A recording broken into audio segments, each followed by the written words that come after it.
We're back at it with the Roll for Crit News Roundup. Let's see what's been happening this week in the world of tabletop and board gaming for the week of June 10th, 2024.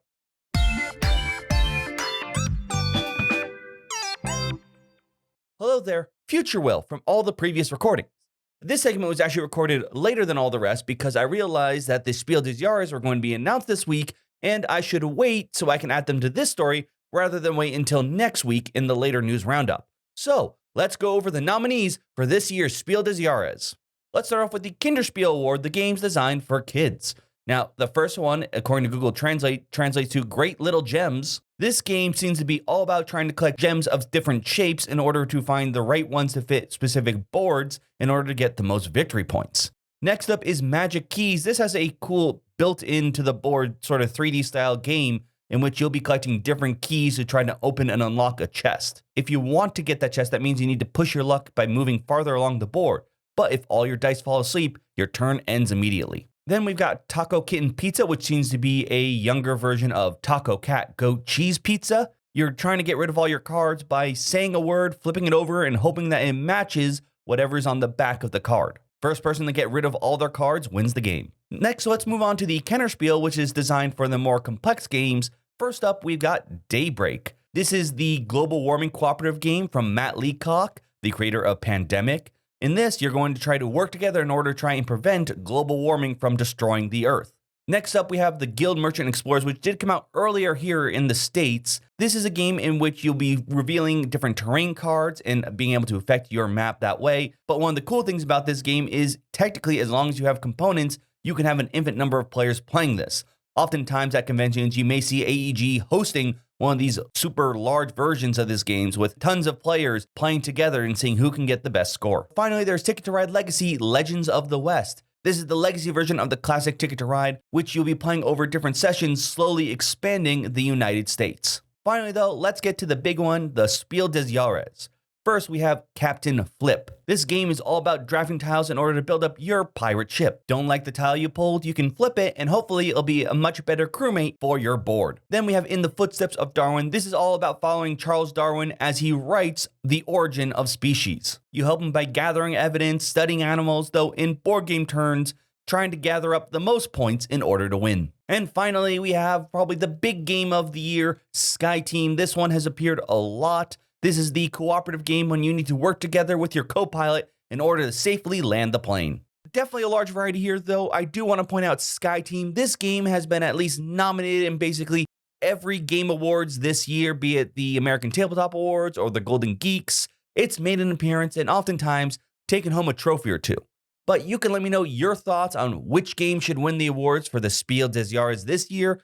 And of course, if you're curious, I already have a review for one of the games nominated, Ticket to Ride Legacy. You can go watch that right now. But for now, let's get back to all the rest of the news that was already recorded and ready to go. Our first story is going to be all about the Diana Jones Awards.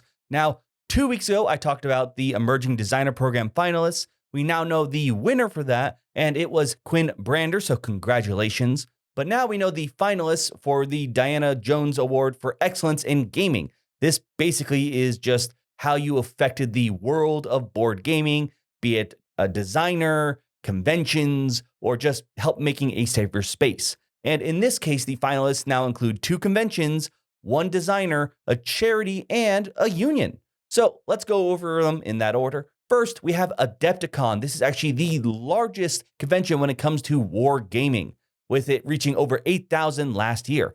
Now, I believe it did just move, so it's now going to be held in Milwaukee. But if you like anything involving wargaming, be it playing it or just painting miniatures, this is the convention to go to. It's also where they have the Golden Demon Award. This is Games Workshop premier painting competition. Look up some of the award winners. I actually just saw the most recent one, and it's pretty crazy in the way that they designed this reflection of a miniature. Next up, though, we have Festival, an RPG board gaming convention a little bit farther away over in Denmark. This convention seems to celebrate all forms tabletop, but it does seem RPGs seem to take at least a bit of more of a spotlight there. So much so that Danish Freeform, a unique genre for one-shot RPGs, was given birth there. This is also run 100% by volunteers, so a great place if you're looking for a bit more of that community spirit and hopefully get some higher critical roles. Then, though, let's move on to the game designer, and that is Amy Bao, who is not only the designer, but as well as the owner of Pink Tiger Games. She published her first game back in 2018 and has published plenty more since. All of them seem to be focusing more on not simply just game mechanics, but getting the players to interact and share their lives with the other players, be it close friends or strangers.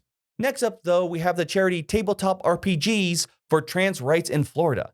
Created by Rue Dickley, this was a charity bundle that you could buy designed to get help from other RPG creators in order to create a huge bundle of over 500 different items for you to purchase, with those funds being used to help the charities the Zebra Youth and the Trans Inclusive Group, both charities working to help and advocate for LGBTQ plus rights in Florida.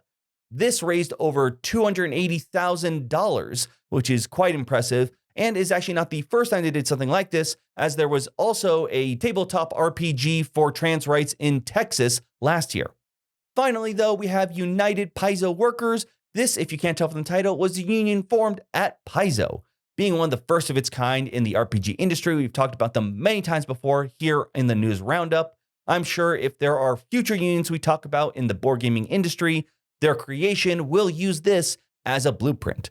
Either way, congratulations to all of them. I do not envy the judges in picking a winner. One, they're all drastically different in how they've affected the board gaming landscape. And two, it feels really bad to choose one as a winner and saying the others didn't win. So good luck to all of you. And regardless, you've all created a positive impact in the world of tabletop gaming. Next, we have a bit of a small but important update to some stories I talked about last year when it came to Spiel Essen. If you didn't watch any of the news roundup, then basically one of the biggest controversies was that they were using AI art for their advertising and tickets for any of the usual places that you would hire an artist. A lot of people weren't happy about this, and they've recently announced that they'll no longer be using AI art. A spokesman for Essen said that they heard from both consumers and professional industry members that the AI art was not a good idea. So they've listened and said that they will no longer be using AI art for the perceivable future. Of course, we're going to hear more about AI art in the future, whether it is going to be again from any of the people leading these conventions, or again when it comes to the creation of a board game. It's obvious AI art is going to be something that we, not just as board game players, but just humanity as a whole, are going to decide how we correctly handle and possibly make laws when it comes to the use of AI art, as well as how AI art is trained and built. But for now, don't expect to see it on your next tickets for Essen Spiel, but we should be seeing the advertisements. I believe they said they're going to be taking photos this year with possibly some filters and stuff within the next week.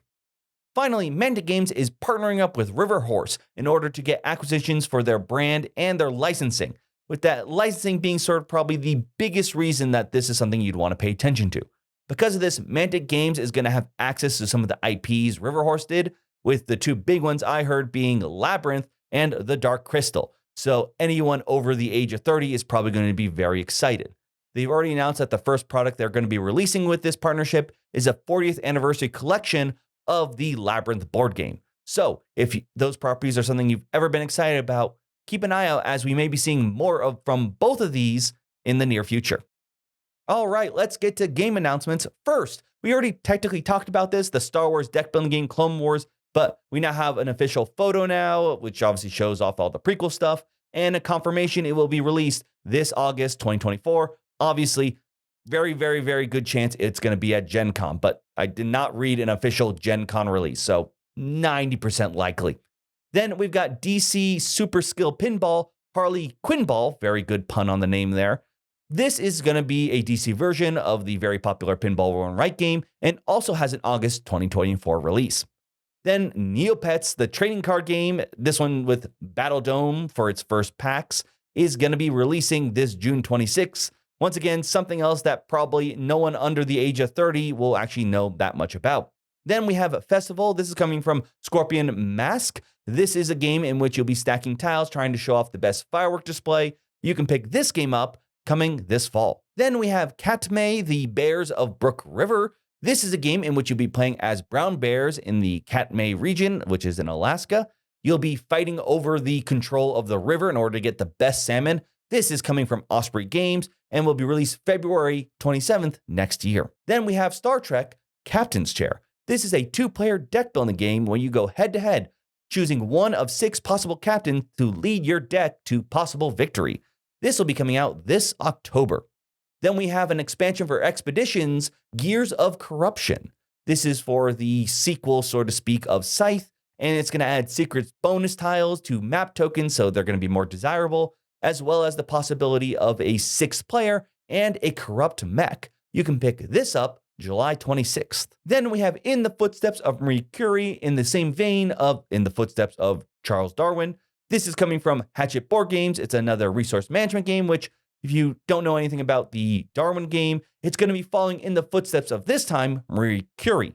You can pick up this one September 18th. But that is everything we have this week. Let me know your thoughts in the comments down below. If any of these stories interest you, if you're excited for any of the announcements, I'd love to hear everything you have to say right down there. But for now, thank you so much for watching. I'm Will, and I'll see you next time on the News Roundup.